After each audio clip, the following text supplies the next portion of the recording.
On episode 694 of the 40 Plus Fitness Podcast, we bring back Dr. Dale Bedesen and discuss his book, The Ageless Brain, How to Sharpen and Protect Your Mind for a Lifetime.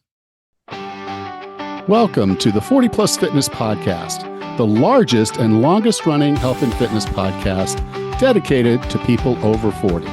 Whether you're looking to lose weight, get stronger, or improve your health and age better, this podcast is for you. I'm your host, Coach Allen, an online health and fitness coach and author of The Wellness Roadmap. Each week, we dive into practical tips, expert advice, and inspiring stories to help you take control of your health and fitness. If you're ready to look, feel, and perform your best, no matter your age, this podcast is the perfect place to start.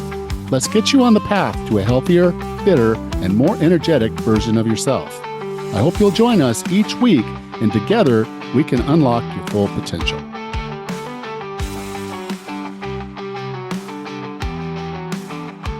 Hello, and welcome to another episode of the 40 Plus Fitness Podcast. I'm really glad you're here. This is a pretty special episode. We're going to talk about dementia and brain health. Really good book by Dr. Bedesen.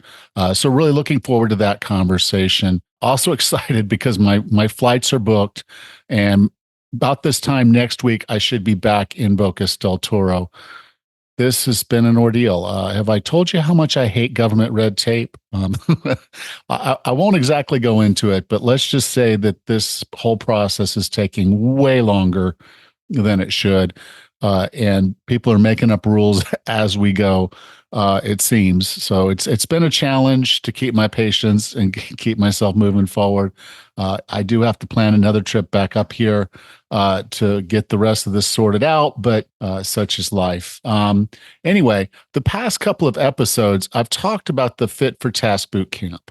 You may have missed it, but basically it's a 28-day get yourself started kind of program for folks that really are struggling, having difficulty getting themselves moving or eating right or any of that. Now, I've reopened the founder's price for the Mother's Day weekend, and I'm going to extend that all the way up through tomorrow. So go to 40plusfitness.com/bootcamp. You can learn more and join us there. And if you use the coupon code MOTHER, you'll get the boot camp at the founder price, which is the lowest it will ever be. So again, if you need to get started and you're struggling, this is the perfect opportunity to fix that. 28 days. I issue daily missions, and this will build sustainable habits and set up a foundation for you to be fit for task. Go to 40plusfitness.com/bootcamp and use coupon code MOTHER. You should pause this episode right now and go do that. It's worth looking into, and I think it's going to help a lot of people. So go to 40plusfitness.com/bootcamp, coupon code MOTHER. Our guest today is a pioneer in the field of neurodegenerative research. Lauded for his integrative protocol, he has, in clinical studies, reversed the symptoms of Alzheimer's and dementia. He shared this information in his best-selling book, The End of Alzheimer's. We had him on for episode 274 for that book. But he doesn't want to only treat the symptoms of this devastating illness. He wants to prevent it from developing in the first place. In The Ageless Brain, he shares the latest cutting-edge science on neurodegeneration, including how misunderstandings of the disease have hindered our efforts to treat it, as well as a preventative program that readers of all ages can put into practice to optimize their cognitive health now and sustain it for years to come. With no further ado, here is Dr. Dale Bedesen. Dr. Bedesen, welcome back to 40 Plus Fitness. Thanks so much, Alan. Great to be back. You know, as someone who makes my living online, the brain is kind of important. No question. And as I've said in the book, whether you're in your 20s or your 90s or anywhere in between, your brain, a functioning brain that is protected from damage, is your greatest asset. Yeah. And you also said in this book, a journey towards neurological wellness that begins today is better than one that begins tomorrow. Absolutely. So let's get started today, because there's so much that I want to talk about. Obviously can't talk about everything that I want to talk about, but because there's so much value here. But this is a very important book. And if you want Thanks. to protect your brain health, uh, and you use the timeline of 100 years, um, and that I think that's an awesome kind of middle benchmark for people to be thinking Yeah. about. If your brain lasts 100 years, you're probably right along where you need to be, or longer. But let's talk a little bit about brain span versus lifespan. Yeah, such a good point. And when I talk to groups, I often ask people, who wants to live to more than 100 years? And a lot of hands go up and say, great. And this is an era where we're thinking about anti-aging and we're thinking about, could we live to 120, 140, 160 more? The research is ongoing.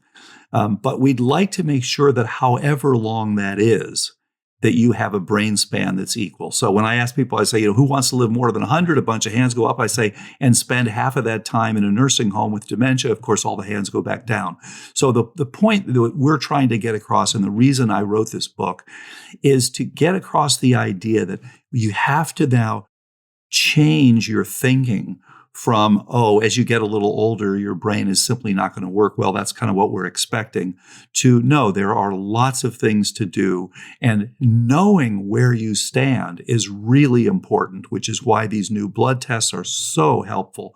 And so no matter whether you aspire to get to 90, 100, 110, 120, or beyond, you want to ensure that your brain span is the same. And this old idea, in my generation, I'm a baby boomer. In my generation, the worst thing that was happening, the thing that people worried about the most was Alzheimer's and cancer. Those were the two big bad guys. Oh my gosh, they happen. There's nothing we can do about them. They come out of nowhere. Now that's changed. And so the younger generations are ones that no longer have to worry about cognitive decline as long as they get evaluated, get on active prevention or earliest treatment. So I recommend anyone who's 35 or over, please get on active prevention. Find your status and you can find out what your drivers are and get on prevention or treatment. Well, I think I'm fairly certain, again, no diagnosis, but that my great grandmother had some cognitive decline. I know my grandmother had some cognitive decline, Mhm. just based on conversations that we had towards the end of her life. Yeah. But this is no longer an end of life problem. This is a problem people are experiencing in their 40s, 30s, and even before. Yeah. Here's an amazing statistic for you. There was a paper published in which they looked at people between 17 and 18 and 25 years old. And they wanted to see whether exercise improved their memory performance acutely. So in other words, if you learn something and you go exercise, do you retain it better than if you learn it, but that you don't go exercise? The thing that they weren't expecting that came out of this study was that people who had the common Alzheimer-associated gene, ApoE4, which 75 million Americans have a single copy and 7 million Americans have two copies, those people actually had an additional problem with their memory at the age of 18 to 25. They still did fine, but they did not do as well. So even at that young age, you're seeing differences from genetics. Now, the good news is there's a lot you can do about it. There's a whole website, apoe4.info, for those people who find out they're ApoE4 but want to ensure that they don't have cognitive decline. And there are over 8,000 people on that site. It was started by Julie G., who has two copies herself and who has done very, very well for over a dozen years now, despite the fact that she had quite significant symptoms before she started. So you're absolutely right. The disease that used to be called old timers disease, I'm thinking about 70s and 80s and 90s, is really a disease of our whole lives. Can be absolutely starting in the 20s, but not getting diagnosed typically. And yet we are seeing more diagnosis in the 40s, 50s, and 60s. This is very, very common. Now, a lot of us will know, okay, we're forgetful. We're in our Yeah. 40s, 50s. We start forgetting a few things. Forget that guy's name. I should know his name. I've met him 3 times. I should know. I forgot his name. Where did I put my keys? Yeah. Where are my sunglasses? Oh, right here on my head. We have those, we call them senior moments, if you will. Yeah. And, Yeah. but that's not, I mean, that's obviously not clinical. That's just us thinking we're getting old.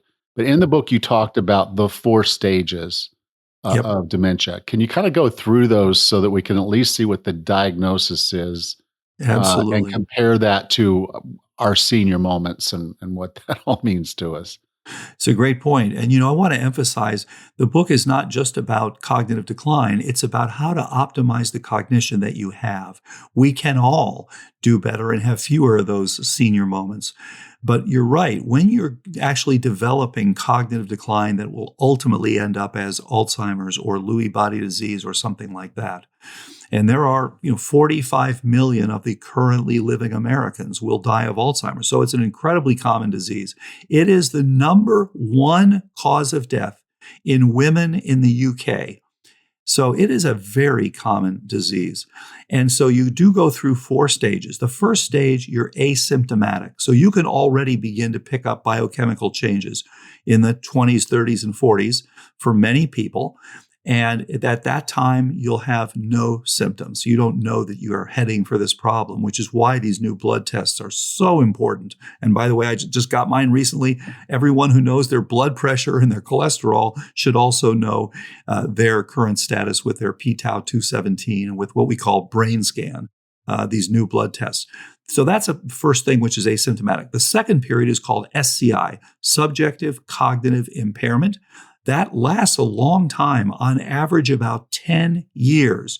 And by definition, that means there's something not quite right. You described some senior moments. You may misplace your keys. We tend to laugh these things off, but in fact, they're important to recognize that this, you can optimize and get rid of those things. And so during that time, you have SCI. Again, your biochemical markers would also already be positive, and you may not know that you're headed for significant problems. If you don't do anything about that, after those 10 years, you typically move on to what's called MCI, mild cognitive impairment. Here's the difference. SCI, something's wrong, but you can still score normally on cognitive tests. MCI, something's wrong, and now you're scoring abnormally on cognitive testing. So to some extent, it depends, of course, on how stringent the tests are themselves. And then each year, 5 to 10% of those MCI patients will go on to the 4th and final stage, which is dementia. By definition, you cross that line when you begin to lose your activities of daily living. So if you're having trouble balancing your checkbook, or you're having trouble finding your way home, or you're having trouble taking care of yourself in any way, those sorts of things, now you're actually getting dementia as opposed to just mild cognitive impairment. I wish they hadn't named it mild cognitive impairment. It's like saying to someone, don't worry, you only have mildly metastatic cancer. It's a relatively late stage of a disease where you want to get in as early as possible to make the biggest difference. Yeah, I agree with you. This is a big deal. Now, before we dive into what we can do about this, I think it's important to know kind of the measuring sticks, the things that like affect our brain and the brain performance and brain protection. And you listed the 6 major players. And I think us knowing the 6 major players will help us put together what activities we're doing now that are not working in our favor, and then what activities we can do that would work in our favor. Can you talk about those 6 major players? Absolutely. That's a really good point. So they're the 3 big guys and the 3 not quite as big guys. The 3 big guys are energetics. And this is huge. As we get a little older, this is ultimately about a network insufficiency. So your supply is going down because your hormones aren't the same. Your nutrition might not be as good. You may not be absorbing things as well. All these sorts of things. And your demand is going up. You've got some inflammation that you didn't have before. You've got some toxin exposure. So number 1 is energetics. It's blood flow, it's oxygenation, it's mitochondrial function, it's ketone level and glucose level, those sorts of things. The number 2 then is inflammation. And there are dozens of different microbes that can create inflammation. You can have a leaky gut. You can have herpes simplex from your lip. And just actually treating that when you get these outbreaks is associated with a markedly reduced risk for cognitive decline. So you don't want to have allow those outbreaks to be occurring all the time. There are changes in your oral microbiome and in your gut microbiome. There are tick-borne illnesses like Borrelia and Bartonella and Babesia and Ehrlichia and Anaplasma. So there are all these things that can create that inflammation that, again, you're making the amyloid we associate with Alzheimer's disease as part of that response to these inflammatory insults. And then the third big one is toxins. And these come in three different types: the inorganics, like air pollution, like mercury, things like that; the organics, like anesthetic agents, like glyphosate, toluene, benzene, and actually the new one, microplastics. And they're now looking and finding that microplastics accumulate in the brain more than in other organs, more than in the liver and kidney, for example. And there does seem to be some association with microplastics and cognitive decline. Yeah. And so that's one that's concerning. And that's not the kind of neuroplasticity that we Exactly. That's exactly right. You don't want neuroplastics. You want neuroplasticity. Exactly right. And then the third group is the biotoxins. It's the trichothecenes and ochratoxin A and gliotoxin. These are things that are made by various mold species. And, the people have said, well, we don't think that that's a cause of cognitive decline, but we see it again and again and again. And when you treat it, that is part of getting optimal outcomes. So these are the things that are the big three. Then the not quite as big three are, number one, the trophic support. So you get support for your brain from various trophic factors like nerve growth factor and brain-derived neurotrophic factor. BDNF, of course, is the one that goes up with exercise. Things like HIIT actually increase your BDNF quite nicely. And then the next one is the neurotransmitters. I should say before I move on to that, so the trophic activity comes in, again, three different things. It's the neurotrophins like NGF and BDNF, and then it's the hormones, things like estradiol and testosterone, and then it's the nutrients, things like vitamin D and vitamin B12. The second group is neurotransmitters, and most of us are not getting enough choline, for example, which is the precursor for acetylcholine, which is critical for memory. And then the third thing there is stress. And I have to say, as a neuroscientist and neurologist, I did not think that stress was going to be such a big deal.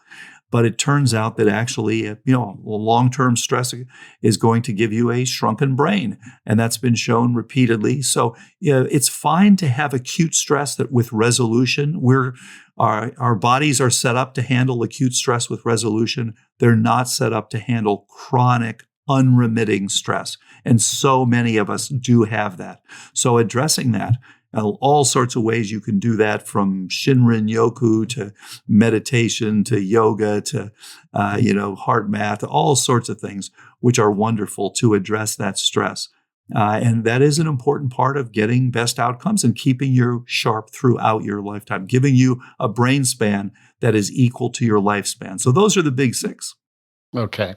And so when we look at solutions, which we're going to get into in a little bit, these are all going to align with resolving or helping at least one, if not more, of these areas. So that's one of the things to think about. If you're wondering why yoga could be such a good thing, or why exercise could be such a good thing, or why going for a walk in nature could be such a good thing for your brain, or eating eggs, for example, to get the choline. Yeah. These are all things that are going to provide your body with what it needs to perform and protect. So thank you for pastured sharing eggs, that. hopefully. Yeah, good eggs. So you introduced a term. It's called a cognoscopy, and you aligned it with simply the colonoscopy. We all know, okay, you're 50. It's time. Yeah. And then, depending on your risk, every so many years after. This is a similar, it's not a similar test because it's not nearly as Right. evasive. Yeah, I would much rather have a cognoscopy than a colonoscopy. Thank you. Let's talk a little bit about that. Absolutely. And now, of course, we've got these new blood tests that have just come out that are so helpful. So we start with, they're basically then your two pieces. So we start with, where does your brain stand today? What's going on inside your brain? And it used to be there was no blood test you could say to give you the current status. Now there is. And the most sensitive one it's actually called brain scan, although it's not an imaging, it's a blood test. So you can go and look at it under get a brain scan. I just got mine done recently because it's so important to know your status. And it has three things.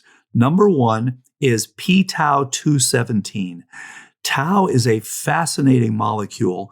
Tau is in your neurons, and what it does is it bolts down. It is a strengthening agent, a protein that will bolt down the microtubules to give you strong neurite outgrowth so that it makes these have good structure. When your brain is in connection mode, when things are good, you don't have too much inflammation, you've got plenty of nutrients, all these sorts of things, you're able to use your tau as these bolts, and you're able to make new connections and maintain connections. All that's the good stuff. When things are bad, you now have this inflammation, or you don't have enough blood flow, you don't have enough oxygenation, what have you, you literally change mode. Just as you would change from sleep to wakefulness, you change from connection mode to protection mode. And that's when you make the amyloid that's associated with Alzheimer's disease. And now, interestingly, what happens is your tau changes. You get phosphorylation of the tau. So you get phosphorylated tau, so-called p-tau. And this is at multiple sites, but p-tau 217 is the one that correlates best with developing Alzheimer's. And so you get this p-tau, and what happens, that changes the shape of the tau and the charge on the tau. It now pops off the microtubules, allowing the neurites to now retract. And now you're putting your resources into fighting these microbes and other insults. And so p-tau is actually an antimicrobial protein, and it is also a prion. That is to say, it's begetting more of itself. So, if you're fighting organisms that are dividing, you're going to have to beget more of yourself. So this is a little bit like thinking of the old Minutemen in the Revolutionary War. They're farmers one minute, or they're, the silversmiths or what have you, and then boom, they're called upon, they grab the musket and they're out fighting. That's exactly what tau does. It's bolting down your microtubules 1 minute, and then boom, you gotta fight the microbes. It's getting phosphorylated, and it's now going to come and fight the microbes. So you can pick that up in the blood, and you can look at your p-tau level, and as it starts to go up, it's telling you, okay, you're on your way. Just like you would measure hemoglobin A1C and say, don't wait till you get diabetes. When you've got pre-diabetes, let's jump in there. This is the same thing. We can now see pre-Alzheimer's and jump in. The second one, which is very complementary, is called NFL, neurofilament light. And it is one that's looking at damage to your neurons from anything. Could be from a car accident, could be from Alzheimer's, could be from frontotemporal dementia. And the third one is GFAP, which is glial fibrillary acidic protein. As your astrocytes, which are supporting your neurons, as they get turned on saying, we need help, you're going to have to help try to restore this. This is part of the inflammatory process, and it's part of the rebuilding process in your brain. They're now going to increase in size, and so they're going to have more of this intermediate filament protein. It goes up by about 5-fold or so. You can pick that up in the blood as well. So now you get 3 complementary pieces of information. And when I look at these, for example, we have an algorithm that you can actually read these and determine what's going on. But for example, if you see someone with a high p-tau, but a normal GFAP and a normal NFL, that person has Alzheimer's or pre-Alzheimer's, but it's not terribly active. If all three are high, you've got a much more active process. If the p-tau is normal, but you've got a high GFAP and a high NFL, you may be getting frontotemporal dementia. It's a non-Alzheimer process. Or maybe you just had a bad car accident recently. It's telling you that something is awry, but it's not Alzheimer's. So these are very powerful. Then what you want to know is why. If for example, let's say that, and I see this all the time, I just got an email from someone who said, okay, my p-tau turned out to be slightly high, not terribly high, but my GFAP and NFL are normal. Okay, don't worry about it. There's a lot you can do about it. Now you want the second piece, which is, as you were saying, this cognoscopy piece, where you want to know those 6 things. Do I have ongoing inflammation? What is driving this process? Do I have an organism? Do I have a tick-borne organism, for example? Do I have exposure to mycotoxins? And by the way, most people have multiple of these things. So you want to identify them and address them. You want to know your homocysteine, your HSCRP, and so forth and so on. And you can get those labs also very simply. These are called RECODE labs. You can get these very simply as well. Yeah. And so basically, if our body's battling microbes, it's under stress, there's inflammation, that is going to adversely affect our brain at some level. And this is the test. These are the tests. You have this done.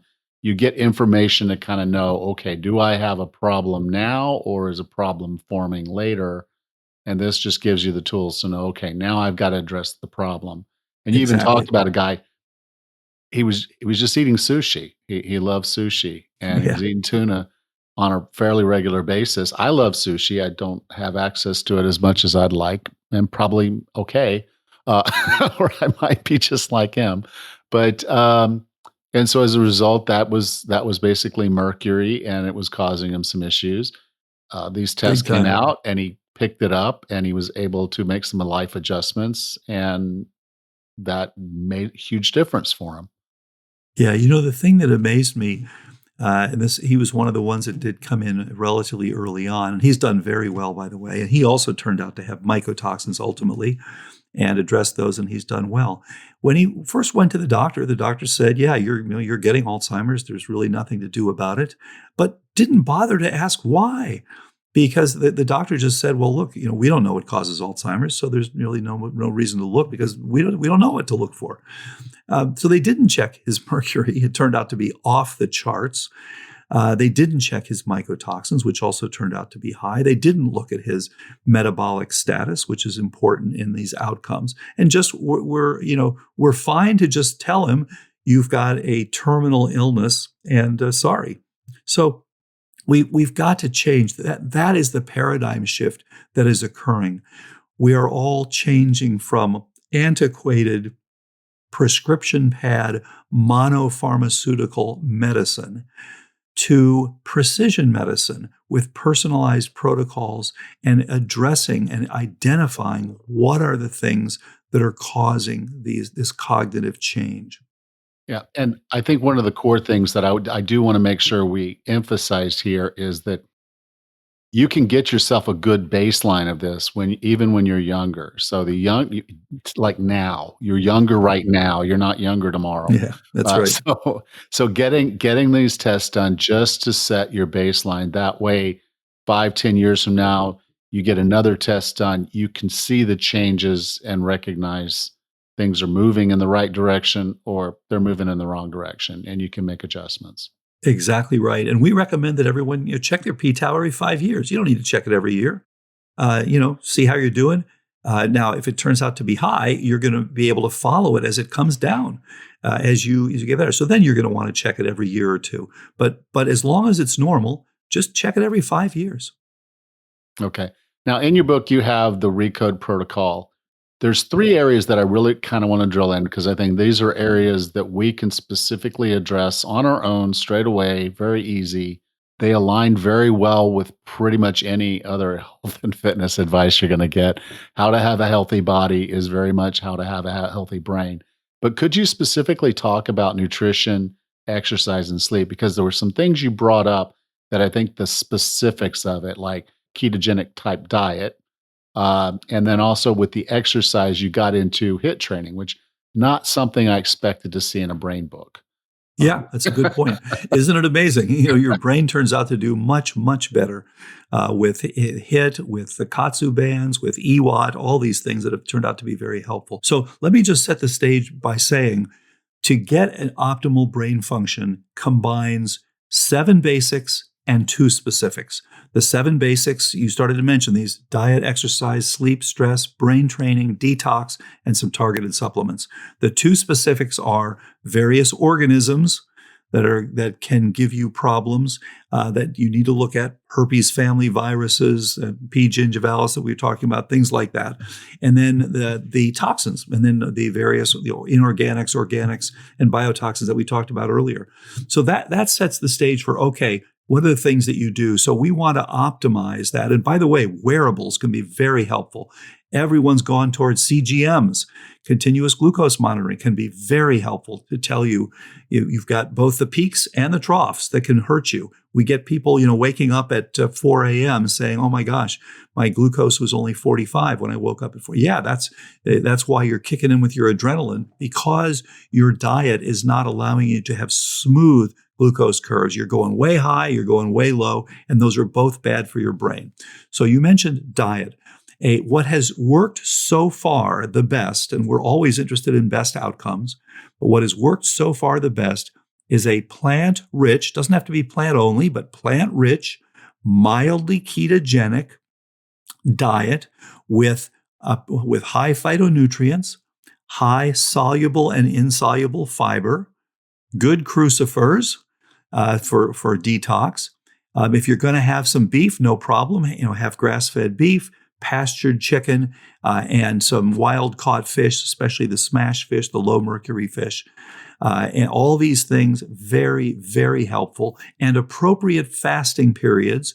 If you're ApoE4 negative, 12 to 14 hours, and you can do that when you finish your dinner to when you wake up and have your breakfast or lunch or brunch, no problem.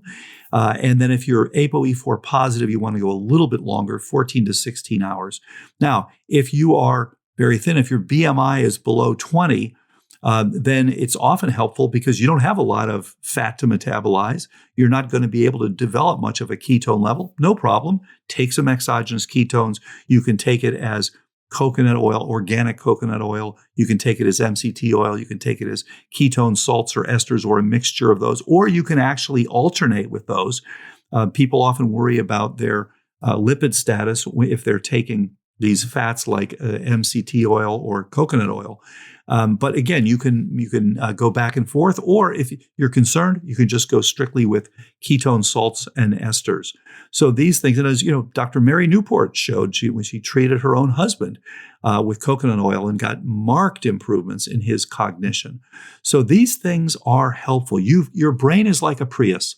You've got to have one of 2 fuels, and that is glucose or ketones. And for most of us, as we get a little bit older, we lose both of those. So it's literally like a Prius that is sputtering. We're losing the ability to utilize glucose optimally because we have some insulin resistance. But then because of those high insulin, it prevents you from making the ketones. So now you really aren't doing well at either of those.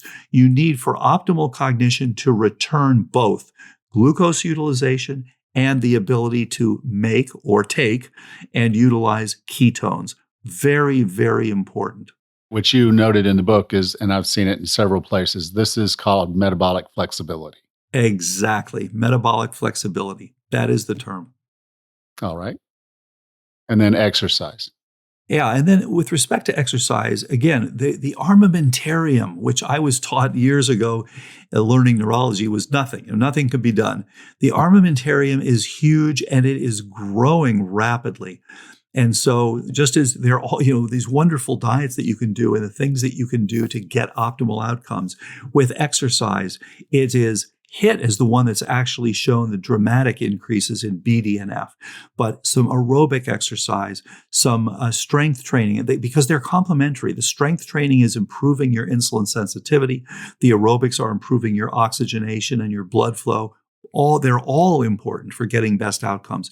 Katsu bands and just restriction bands, which are Katsu is the original, but any restriction bands can be helpful in that it's improving your muscular response and things like your PGC1 alpha that are responding when you do these exercises. So you get more bang for your buck. And especially, for those of us who are over 70 who need to think about things without, for some of us, there's fragility is one of the issues. Okay, the Katsu bands can be helpful. And then EWOT, exercise with oxygen therapy, where you can improve not only your blood flow, but also your oxygenation. So I happen to really like that one. And so there, again, all sorts of things. And you want to do this most days. Now, on the bands, I just want to be clear on the bands so folks know what these are. These are basically bands that you would put on your upper arm and your upper leg. Yeah. They're going to restrict the blood flow. They're going to stop it. This is not a tourniquet. Don't stop it. Yeah. You don't want ischemia. This is just a light restriction of blood flow to your muscles in your arms or legs. And so as you do the exercise, the resistance training exercise, that restriction of blood has been shown to up-regulate the muscle activation. And as a result, you get more bang for the buck of doing the exercise. I've used them before for bodybuilding style, like you're trying to build muscle. They can be quite effective. You're not going to lift as much weight. You'll be surprised how much that will reduce the amount of weight you can move. But if we're looking at joint issues, we're looking at the losing capacity in the muscles at all. This is an ability for you to get a little bit more resistance effectively from a lower weight, which can be safer. So that's an opportunity. And then with regards to the hyperoxygen or extra oxygen, this is just basically where you're in an over-oxygenated opportunity. This could be a mask. This could be in a room or a small, where you're doing the exercise. There's additional oxygen in the air as a percentage of the total air. And so therefore you're taking in more oxygen than you typically would. And that also increases the opportunity for your body to produce. Exactly. Very helpful. And then we should talk about sleep, because sleep is one of the common ones that's missed. And in fact, again, this is where wearables can be so helpful. So you can get, an Oura Ring or an Apple Watch or a Fitbit or a Garmin or any of those sorts of things and follow. And when you sleep at night, you want 4 parameters in particular. Number 1, you want to have at least 7 hours of sleep at night. Number 2, you want to have at least an hour and a half of REM sleep at night. Number 3, you want to have at least 1 hour of deep sleep per night. And number 4, you want to have your oxygenation, your oxygen saturation to be at least 94% while you're sleeping. And so many people, when they'll find out theirs is dropping into 80s and 70s, they've got, 10 minutes of deep sleep. They got, 30 minutes of REM, and the total sleep was 5.5 for 6 hours. That is a recipe for cognitive problems. So just optimizing those things, so helpful. And so again, the wearables will tell you long before you have any major problems. Yeah, and your spouse might tell you a few things too. Absolutely. You got sleep apnea. So if the doctor recommends a CPAP, wear it, please, because that's a big part of this whole process. Absolutely. And there are lots of alternatives to these, especially for the people with mild sleep apnea. They can do, dental devices and things like that. And by the way, dentists have turned out to be very, very important in optimizing cognition. Everything from mercury to airway to, gingivitis and periodontitis, all these sorts of things, even to amalgams and occult infections and abscesses that you can pick up with cone beam CT. So there are lots of things in your oral health that are important for you to have optimal cognition. So absolutely, all these things are important. And in the United States, 80% of sleep apnea goes undiagnosed. So if we could improve that, we could reduce the burden of cognitive decline. All right. So doctor, I define wellness as being the healthiest, fittest, and happiest you can be. Wow. I probably asked you this question before, but your answer may have changed. It might be the same. It doesn't matter. I want to hear what you think. What are 3 strategies or tactics to get and stay well? Yeah. So I think the first thing is to get a wearable, and because recognize that long before you're ever going to have major symptoms, you're going to be able to see changes. And that is a strategy. The just like, well, look what the Pap smear did for cervical cancer. It changed this from a disease that was a common killer of women to a disease that very rarely kills women, because you could find it earlier and you could deal with it earlier, and people never got the late stage cancer. Of course, similar things with colonoscopies and things like that. We're in that same era now with Alzheimer's disease, where we can pick these changes up, whether it's Alzheimer's or whether it's going to be just brain fog or other problems. You can pick these things up early. You can deal with them. So I would say that's the number one strategy, dealing with things early. It really is somewhat barbaric. I think we're going to look back on this era as the dark ages of cognition, when people, imagine this, they waited and waited until they literally could do very little for themselves. Then they would go into a doctor and say, yeah, you have Alzheimer's. There's nothing we can do. That's barbaric. We should be able to look very early so that cognitive decline is never a major issue. The second thing I would say is to get your blood tested at 5-year intervals. Don't worry about it in between, and find where you stand. Get a brain scan. See what your p-tau is. See what your NFL. Because again, it helps you to do this early. And then I would say, for the third thing, live your best life and enjoy. The idea that brain health is separate from body health is antiquated. These all go together, and having positive attitude, all the things that, I used to kind of poo-poo as a neuroscientist and say, it's really, all about the test tube experiments we're doing in the lab. It's not about stress. It's not about what you eat. Those were wrong. It's turned out that these things really do make a difference. Look at the people who do meditation. They have better telomere status, all of these things. So in the book, I talked about, the goal to get everybody to have at least 100-year brain span. You want your biological age to be less than your chronological age. You can now check that with epigenetics. You can follow yourself along. And I gave 2 examples in that last chapter, just illustrative examples of, here's what you can do. One person who is actually going to be heading for Alzheimer's, the other one who is actually heading for Parkinson's. These are common problems, and so much that you can do to keep sharp. And as I mentioned earlier, this is not just about a disease. It's also about having optimal cognition for all of us today. Yeah, it's the quality of life. I mean, it's everything. If your brain isn't working, what's the point? Yes. And don't worry about it. It used to be that it was a death sentence. No longer. So much we can all do about it. Excellent. Well, doctor, if someone wanted to learn more about your book, The Ageless Brain, where would you like for me to send them? Yeah, so you can, anywhere the books are sold, from Amazon, Barnes and Noble, and so forth, will carry The Ageless Brain, and you can look and see I'm on Facebook, Dr. Dale Bedesen, on X, on Blue Sky, on Instagram, all those easy to find. You can, if for a free cognitive test, you can go to mycqtest.com.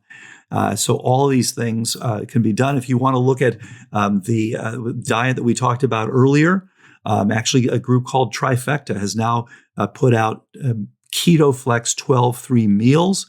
Really appreciate the hard work they've done on this, so that you can see examples and to taste some of these things and see, here's what it takes to have a plant-rich, mildly ketogenic diet for best outcomes. So all sorts of ways you can get more information. Awesome. Thank you so much for being a part of 40 Plus Fitness. Thank you so much, Alan. Always great to talk to you. Thank you. Next time on the 40 Plus Fitness podcast, we meet James Swanwick and discuss his book, Clear, the only neuroscience-based method for high achievers to quit drinking without willpower, rehab, or AA. Until then, have a happy and healthy week.